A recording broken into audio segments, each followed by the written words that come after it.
Assalamualaikum warahmatullahi wabarakatuh. Perkenalkan, nama saya Dita Nanda Adelia dan NIM 2103 102134 kelas 4E Manajemen. Akan memenuhi tugas akhir atau UAS dari mata kuliah pengantar filsafat ilmu dengan dosen pengampu Ibu Wiwin Julianti. Baik, soal yang pertama adalah pengertian atau hakikat ataupun definisi dari sebuah etika. Menurut Aristoteles, pengertian etika dibagi menjadi dua, yaitu terminus technicus dan manner and custom. Terminus technicus adalah etika yang dipelajari sebagai ilmu pengetahuan dengan mempelajari suatu problema tindakan atau perbuatan manusia. Sedangkan manner and custom adalah pembahasan etika yang berhubungan atau berkaitan dengan tata cara serta adat kebiasaan yang melekat pada kodrat manusia yang sangat terkait dengan arti baik dan buruk suatu perilaku, tingkah laku, atau perbuatan manusia. Sementara hakikat etika adalah untuk menjaga agar manusia dalam relasinya dengan sesama hidup sebagai manusia yang memiliki harkat serta martabat. Selain itu, pengertian dari etika adalah perilaku kita yang berkaitan dengan sebuah moral yang berlaku pada sebuah kalangan tertentu.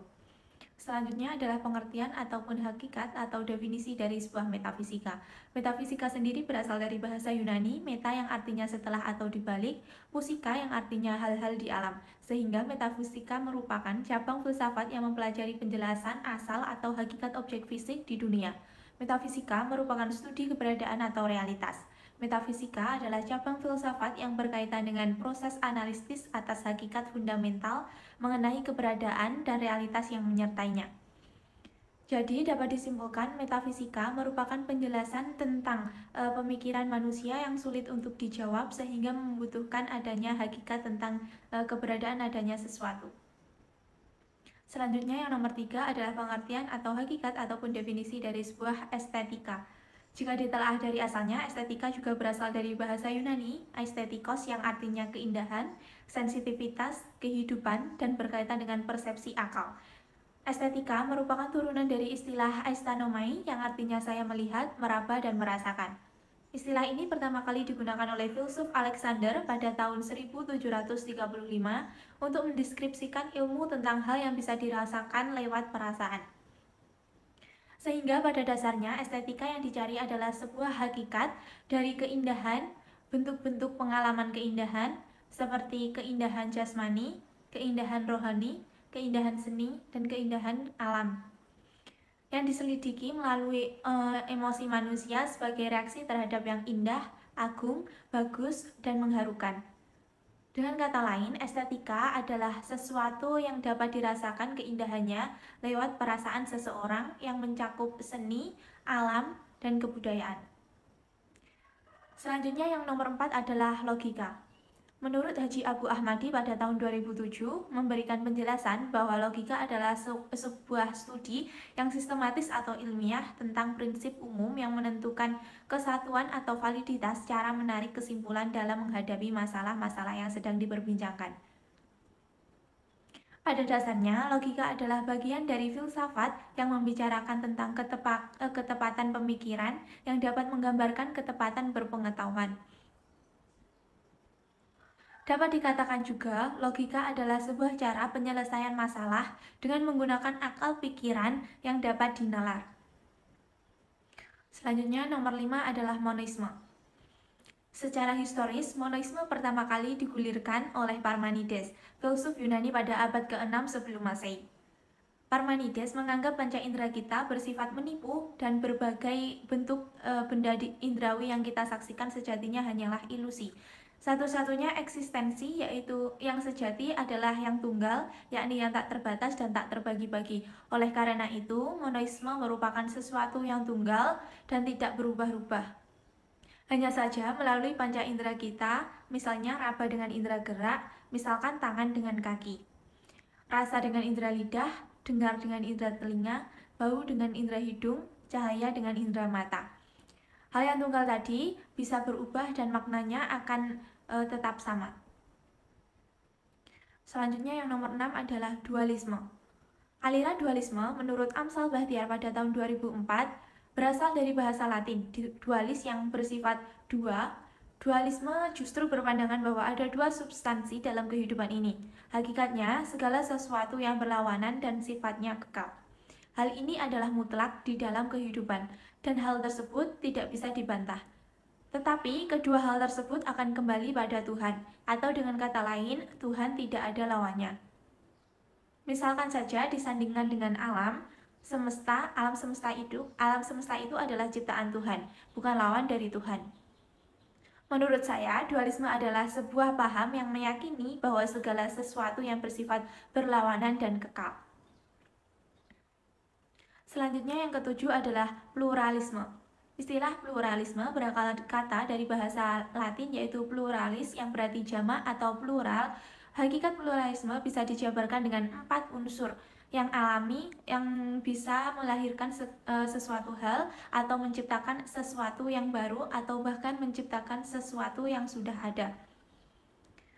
Dapat disimpulkan bahwa melalui penyatuan 4 unsur yang abadi, maka akan menghasilkan sesuatu baik yang tidak memiliki makna atau tujuan dan sebaliknya. Selanjutnya yang nomor 8 adalah materialisme. Materialisme menurut Beck pada tahun 1985 adalah individu yang menempatkan kepemilikan duniawi untuk mencapai sebuah kebahagiaan dalam hidup, sehingga kepemilikan duniawi sebagai sebuah tujuan hidup. Pada dasarnya, semua hal terdiri atas materi dan semua fenomena adalah hasil interaksi material. Dapat disimpulkan bahwa materialisme adalah pandangan filsafat di mana manusia beranggapan bahwa materi di atas kebutuhan lainnya. Selanjutnya yang kesembilan adalah pengertian atau definisi atau hakikat dari sebuah determinisme. Determinisme adalah keyakinan filosofis bahwa semua peristiwa yang terjadi sebagai akibat dari adanya beberapa keharusan dan karenanya tak terelakkan.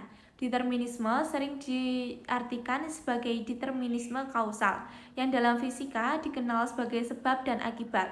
Konsep ini menyatakan bahwa peristiwa-peristiwa dalam suatu paradigma yang diberikan terikat oleh kausalitas sedemikian rupa sehingga setiap kondisi dari suatu objek atau peristiwa sepenuhnya ditentukan oleh kondisi-kondisi sebelumnya. Selanjutnya yang nomor 10 adalah pengertian atau hakikat ataupun definisi dari naturalisme. Naturalisme mempunyai beberapa pengertian, yaitu dari segi bahasa, naturalisme berasal dari dua kata, natural yang artinya alami dan isme yang artinya paham. Sehingga aliran naturalisme dapat juga disebut sebagai paham alami.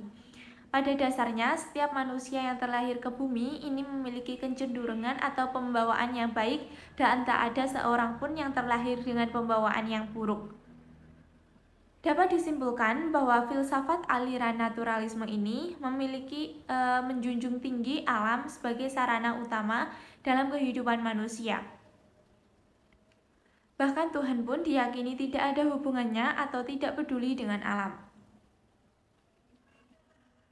Oke, yang selanjutnya adalah spiritualisme. Secara etimologi, kata spirit berasal dari kata Latin spiritus yang diantaranya berarti roh, jiwa, sukma, kesadaran diri, wujud tak berbadan, nafas hidup, nyawa hidup. Pada dasarnya, manusia adalah makhluk spiritual karena selalu terdorong oleh kebutuhan untuk mengajukan pertanyaan mendasar atau pokok.